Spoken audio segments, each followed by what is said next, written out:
What is up guys, Faded here and welcome back to my channel for another video, and today I have the Lenovo Y50 with the GTX 960M.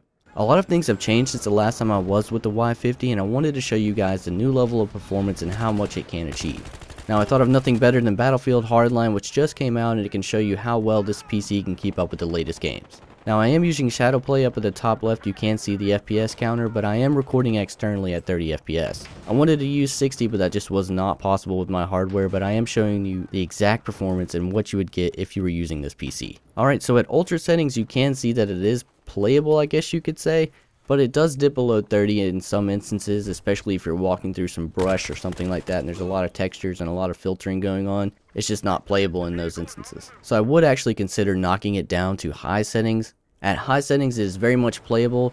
It's well above 30 FPS, and you gotta consider that there's a lot of stuff going on. This is a very large server and there's so many things going on and so many things happening. So do keep that in mind. But at high settings it is well above 30, but it's not quite that 60 that you would want. Most monitors nowadays can handle 60 FPS, and that's exactly what I would shoot for. I would try to get it around 60. You can fool around with maybe lowering some aliasing settings, so maybe eke out a little bit more performance, but just for the sake of simplicity I would actually knock it back down to medium. Now at medium settings it is very much well above 60 FPS. It's somewhere in the 70 to 80 range.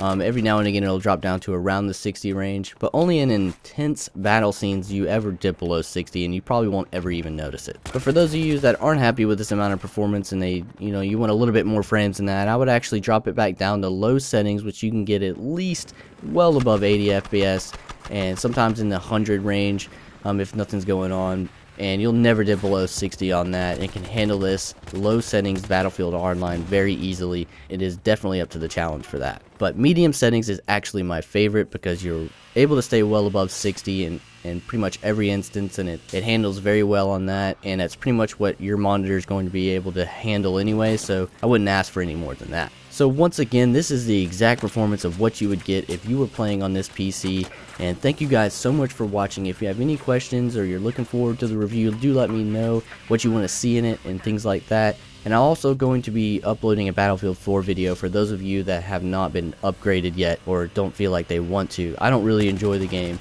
so I would actually stick with Battlefield 4 if I were you, but totally up to you. So anyways, thank you guys so much for watching the video. Please like the video and subscribe, and you guys have a good one.